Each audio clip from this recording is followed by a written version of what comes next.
नमस्कार। दिव्यज्ञान चैनल आम देशर साधुसंथ कार्यक्रम को मु रजनीकांत पंडा आपन को स्वागत जनाऊँगी।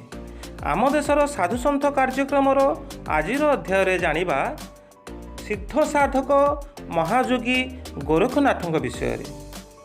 ऐतिहासिकों मतरे गोरखनाथ एक महाशक्तिपीठ कामाख्या अंचल जन्मग्रहण करथिले। एक गरीब परिवार रे तांकर जन्म।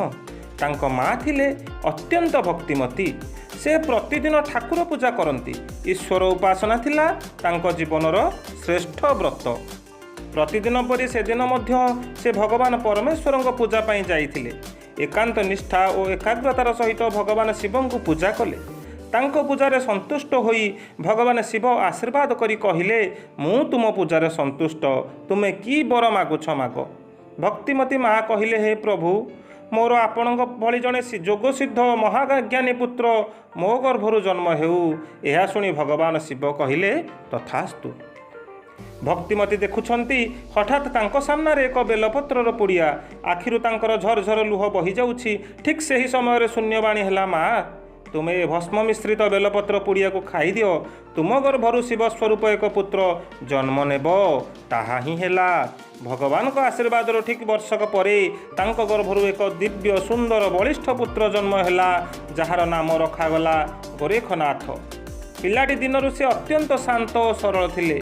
माँ को पाख छाड़ी से कुआड़े जाऊ नथिले।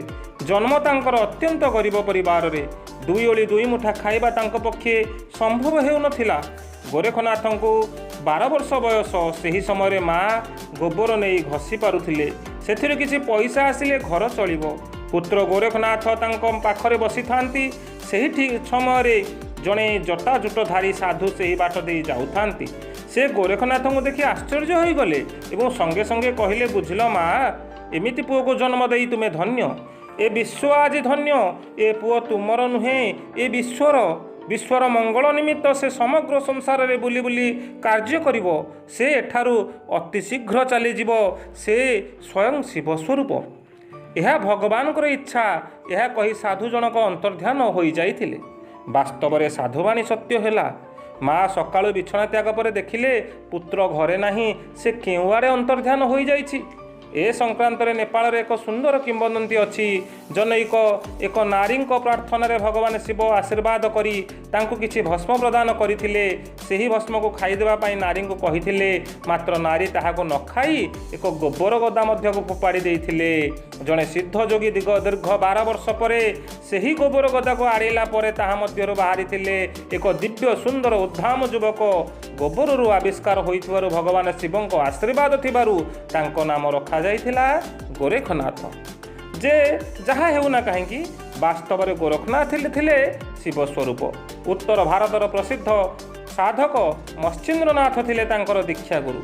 से गोरखनाथ को दीक्षा दे श्रेष्ठ जोगी रे परिणत करी कहिथिले, वत्स, एही जोग साधना द्वारा जन्म मृत्यु हेब तुमर आयताधीन। सही दिन ठारू गुरुं आशीर्वाद नहीं गुरुं सहित से उत्तर भारत दक्षिण भारत विभिन्न स्थान परिभ्रमण करथिले। एकदा से मकराणन रे पहुंची महाशक्ति देवी हिंगुदा उपासना करथिले। माँ को आशीर्वाद लाभ कले से अष्टसिद्धिर अधिकारी हेले। ता से मातृकृपा लाभपूर्वक जाई पहुँचिले शिवक्षेत्र अमरनाथ रे। गुरु शिष्य अमरनाथ रे पहुँचिले। से दिन थाए शिव चतुर्दशी। सेठारे से शिव साधु मानक संस्पर्श रे आसी निजको धन्य मणिले। भगवान शिवंकर आशीर्वाद लाभ करी महायोगी गोरखनाथ जहाकु जहा कहूतिले ताहा अविलंबे हो जाउथिला। जहा देह को स्पर्श करुथिले तार सबु रोग निरोग हो जाउथिला। बहु अलौकिक घटना से देखाइछंती, जेउथिपाई समग्र विश्व रे तांको ईश्वर भाव रे पूजा करा जाए। पूर्वबंगर राणी सिद्धयोगिनी मयनावती थिले तांकर प्रिय शिष्या। मयनावती स्वामी थिले राजा मानिक चंद्र। तांकर पुत्रंग नाम गोपीचंद। राजा और राजकुमार प्रथमे गोरखनाथ को गुरु रूपे ग्रहण करथिले। परवर्ती समय से माने गोरखनाथ को आशीर्वाद लाभ करथिले। आउ जड़े कृषक बालक मध्य महायोगी गोरखनाथ स्पर्श पाई सिद्ध साधक हो पारिथिले। से गुरु को आशीर्वाद लाभ करी भक्त मान को बहु उपदेश देवा सहित अनेक अलौकिक घटना मान मध्य देखाई पारिथिले। राजा शालिवाहनଙ୍କର पुत्र पूरण भगत थिले जोगी गोरखनाथଙ୍କର ଅନ୍ୟତମ ଶିଷ୍ୟ। ତାଙ୍କ ଜୀବନରେ ଯେଉଁ ଯେଉଁ ବିପଦ ସବୁ ଆସିଥିଲା, ଯେଉଁ ପାରିବାରିକ ସମସ୍ୟା ଦେଖା ଦେଇଥିଲା, ତାହାର ସମାଧାନ ହୋଇଥିଲା ଗୋରଖନାଥଙ୍କ ଆଶୀର୍ବାଦରୁ। ଯୋଗୀ ଗୋରଖନାଥ ସମଗ୍ର ବିଶ୍ୱ ବ୍ରହ୍ମାଣ୍ଡ ଭ୍ରମଣ କରି ଭକ୍ତମାନଙ୍କ ଦୁଃଖର ସାଥୀ ହୋଇଥିଲେ।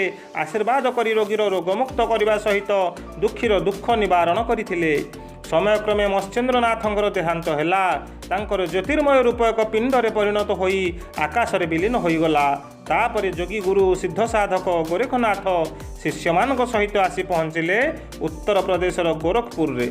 ସେଠାରେ ଆଜି ବି ଏକ ବିରାଟ ଆଶ୍ରମ ଅଛି। ପ୍ରତିଦିନ ଶହ ଶହ ସାଧୁ ସେଠାକୁ ଆସୁଛନ୍ତି। ସେଠାକାର ପରିବେଶ ଶାନ୍ତ, ସ୍ନିଗ୍ଧ ଏବଂ ନିର୍ମଳ। एकदा गोरखनाथ शिष्यମାନଙ୍କୁ डाकी कहिथिले, आज मध्यरात्रे मोर ए स्थूल शरीरକୁ ଆଉ ପାଇବ ନାହିଁ। ମୁଁ ଏଠାରେ ସୂକ୍ଷ୍ମ ରୂପରେ ରହିବି। ଯେଉଁ ସାଧକ ଦୃଢ଼ ବିଶ୍ୱାସର ସହିତ ଯୋଗ ସାଧନା କରି ମୋତେ ଡାକିବ, ସେ ମୋର ଦର୍ଶନ ପାଇବ। ଏହା କହି ସେ ନିଦ୍ରା ଗଲେ। ସେଦିନ ରାତି ସାରା ଶିଷ୍ୟଗଣ ଗୁରୁଙ୍କର ନାମ କୀର୍ତ୍ତନରେ ମଜ୍ଜି ରହିଲେ। ବାସ୍ତବରେ ଗୁରୁଙ୍କ କହିବା ଅନୁସାରେ ଠିକ୍ ମଧ୍ୟରାତ୍ରରେ ଏକ ଜ୍ୟୋତି ସ୍ୱରୂପ ଯୋଗୀ ଗୋରଖନାଥଙ୍କ ସ୍ଥୂଳ ଦେହ ଜ୍ୟୋତି ରୂପ ଧାରଣ କରି ଆକାଶରେ ମିଶି ଯାଉଛନ୍ତି। ଏହା ଦେଖି ସମସ୍ତ ଶିଷ୍ୟ ନିସ୍ତେଜ ନିର୍ବାକ। ସମସ୍ତଙ୍କ ଆଖିରୁ ଧାର ଧାର ଲୁହ ବୋହି ଯାଉଥାଏ। ସମସ୍ତେ ହାତ ଟେକି ଏକାନ୍ତ ଭକ୍ତିର ସହିତ କହୁଥାନ୍ତି, ଜୟ ଗୋରଖନାଥ, ଜୟ ମତ୍ସ୍ୟେନ୍ଦ୍ରନାଥ। ସେ କହିଯାଇଛନ୍ତି, ମୁଁ ଏଠାରେ ଠିଆ ହୋଇ ଘୋଷଣା କରୁଛି, ଗୁରୁ ମହାରାଜ ଏଠାରେ ଉପସ୍ଥିତ ନ ହେବା ଯାଏଁ ନେପାଳର ଆକାଶରେ ଆଦୌ ମେଘ ଦେଖାଦେବ ନାହିଁ। ଜଳ ଅଭାବରେ ଦେଶରେ ଦୁର୍ଭିକ୍ଷ ଦେଖାଦେବ ଏବଂ ଯାହା ସେ କହିଥିଲେ ତାହା ଦିନେ ନିଶ୍ଚିନ୍ତ ଭାବରେ ସତ୍ୟରେ ପରିଣତ ହୋଇଥିଲା। ତାଙ୍କର କଥା ଯେ ସତ୍ୟ ହୁଏ, ତାଙ୍କର ସ୍ପର୍ଶରେ ଯେ ରୋଗ ଦୂର ହୋଇଯାଏ ଏବଂ ଅନେକ ଅଲୌକିକ କାର୍ଯ୍ୟକାରନାମା ତାଙ୍କର ପଲକ ମାତ୍ରରେ ହୋଇଯାଉଥିଲା, ତାହା ଯେଉଁମାନେ ଦେଖିଛନ୍ତି, ଯେଉଁମାନେ ଅନୁଭବ କରିଛନ୍ତି ତଥା ତାଙ୍କର ଶିଷ୍ୟମାନେ ଆଜି ମଧ୍ୟ ଉପଲବ୍ଧ କରୁଛନ୍ତି, ବିଶ୍ୱାସ କରୁଛନ୍ତି। ଏହା ଥିଲା ଜଣେ ମହାନ ସିଦ୍ଧ ସାଧକ ଶିବ ସ୍ୱରୂପ ଗୋରଖନାଥଙ୍କର ମହିମା ତଥା ଜନ୍ମ ବିବରଣୀ ତଥା ତାଙ୍କର ପ୍ରସଙ୍ଗ ବିଷୟରେ ସମ୍ୟକ ଆଲୋଚନା। ଏହିପରି ଆମରି ଦେଶର ସାଧୁସନ୍ଥମାନଙ୍କ ବିଷୟରେ, ଅନ୍ୟ ସାଧୁମାନଙ୍କ ବିଷୟରେ ଜାଣିବା ପାଇଁ ତଥା ଏହିପରି ଦିବ୍ୟ ମହାପୁରୁଷଙ୍କର ଜୀବନୀ ବିଷୟରେ ଜାଣିବା ପାଇଁ ଏବେ ହିଁ ମୋର ଏହି ଚ୍ୟାନେଲକୁ ସବସ୍କ୍ରାଇବ୍ କରନ୍ତୁ ତଥା ଏହି ଭିଡ଼ିଓକୁ ଅଧିକରୁ ଅଧିକ ଲାଇକ୍ ଓ ସେୟାର କରିବାକୁ ଆଦୌ କୁଣ୍ଠାବୋଧ କରନ୍ତୁ ନାହିଁ। ନମସ୍କାର, ଶୁଭମ୍ ଭବତୁ।